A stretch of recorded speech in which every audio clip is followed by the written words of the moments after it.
ada resume ya dari obrolan sebelumnya bahwa sebenarnya kalau new normal itu didefinisikan sebagai benar-benar normal baru, benar-benar baru, itu kayaknya nggak bisa gitu ya, karena tingkat level sosial dan tingkat sosial masyarakat itu kan berbeda-beda dalam mempersepsi dan dalam kemampuannya untuk survive gitu, sehingga perbedaan persepsi yang ada di masyarakat ini rentan terhadap benturan-benturan sosial. Ya misalnya gampangnya gini, kalau yang level tadi menengah ke atas, mereka sangat punya kemampuan tinggi lah ya, daya survive-nya kan tinggi gitu ya, meskipun mereka juga mungkin akan turun level, tetapi mereka masih punya cadangan uang lah gitu ya, cadangan tabungan yang bisa digunakan untuk survive selama pandemi, sehingga mereka akan lebih fokus kepada bagaimana memulai kehidupan baru dengan protokol kesehatan yang ketat dan sebagainya. Itu udah nggak ada masalah gitu untuk yang mereka. Tapi untuk yang level ke bawah gitu ya, menengah ke bawah, terutama yang berpotensi untuk miskin dan kemudian jatuh miskin, itu kan jumlahnya banyak sekali, dan mereka punya persepsi yang berbeda lagi, yaitu bahwa mereka lebih baik bisa survive daripada lebih mengutamakan ke arah bagaimana kita bisa tidak tertular gitu ya, karena mereka lebih mengutamakan bisa survive dengan kehidupan perekonomian mereka, misalnya kegiatan ekonomi mereka.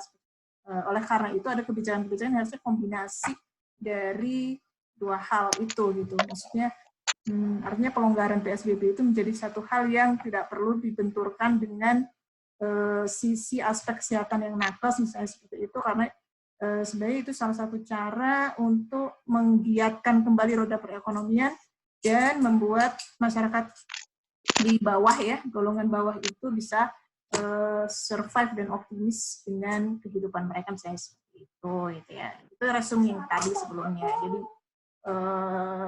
kita harus punya definisi lagi gitu ya, yang mengkombinasikan antara new normal ini dengan masih mengakomodasi cara-cara beraktivitas yang lama ya, berarti ya, yang lama sebelum terjadinya COVID. Artinya mungkin kita perlu menerapkan protokol kesehatan, tapi juga kita masih bisa beraktivitas keluar rumah, tidak sepenuhnya kita harus berdiam diri di rumah dan sebagainya. Mesti ada gitu loh,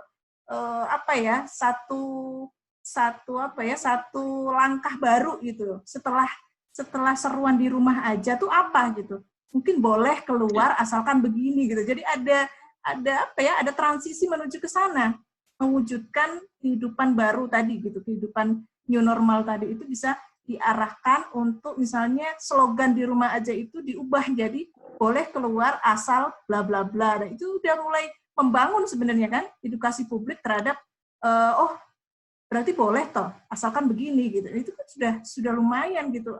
Artinya kita mempersiapkan masyarakat secara kesadaran dan secara edukasi juga gitu ya, supaya mereka juga punya kesiapan dan punya pemahaman baru mengenai mesti kayak gimana sih saya melanjutkan kehidupan berikutnya seperti itu. Nah, silakan dibahas dari ya singkat aja mungkin ya masing-masing. Gimana di sektor itu, atau ada hal-hal yang perlu digarisbawahi nggak, atau gimana? Kalau saya melihatnya gini ya, poin pertama adalah butuh treatment ketika ada pandemik. Nah, treatmentnya seperti apa? Treatmentnya itu ada banyak opsi. Di dunia ada lockdown dengan berbagai versi. Terus kemudian di Swedia malah biasa saja, nggak ada perubahan. Terus kemudian hanya masker yang dititik beratkan, setahu saya. Physical distancing tidak terlalu. Kemudian akhirnya Indonesia memilih PSBB dengan plus minusnya. Nah, PSBB ini saya pikir sudah yang tepat untuk karakter Indonesia, karena sebuah policy itu idealnya cocok dengan karakteristik yang diatur begitu. Tapi catatan kurangnya adalah masyarakat Indonesia masih kurang disiplin di berbagai sendi kehidupan. Nah, ini tentu saja ada alasannya ketidakdisiplinan tersebut. Ada yang karena memang benar-benar nekat, ada yang karena memang sebenarnya dia tidak perlu melanggar, tapi dia berlaku melanggar di berbagai kesempatan saat PSBB.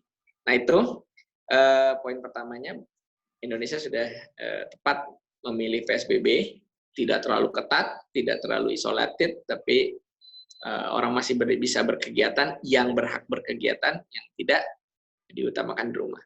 Yang kedua, tidak mungkin fase itu akan bertahan lama, karena akan berbenturan dengan berbagai macam potensi kemampuan, potensi likuiditas, potensi SDM, potensi resources, dan yang lainnya.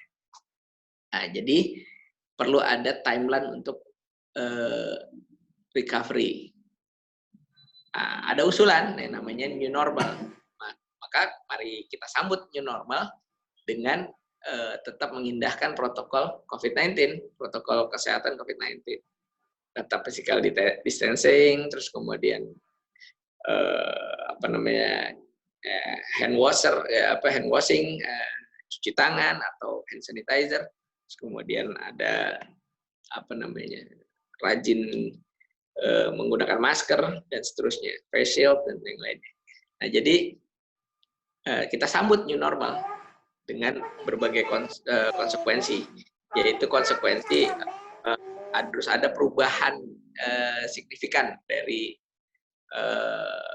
user, dalam hal ini orang yang diatur, warga negara. Nah, apa yang harus diatur? Apa yang harus diatur?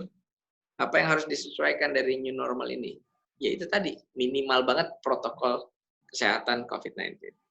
Yang ketiga, apapun yang namanya habis di treatment, itu harus bersiap diri. Kenapa? Karena bersiap diri itu belum akan mempercepat proses adaptasi dan mempercepat untuk langsung bisa berlaku produktif.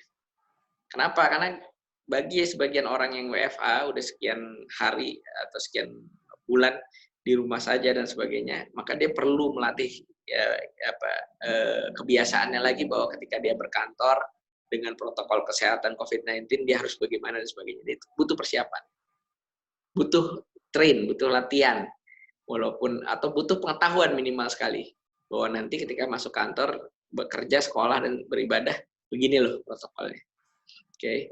Terus begitu juga yang mau berdagang, atau yang paling perlu lagi perhatian adalah yang mau beraktivitas atau beraktivitasnya beda dengan aktivitas sebelumnya.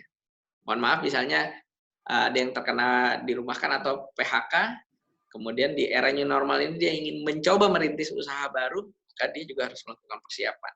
Kenapa? Supaya survive di era new normal ini. Nah, terus kemudian sehingga ketika menyambut new normal, dia juga sudah bagus.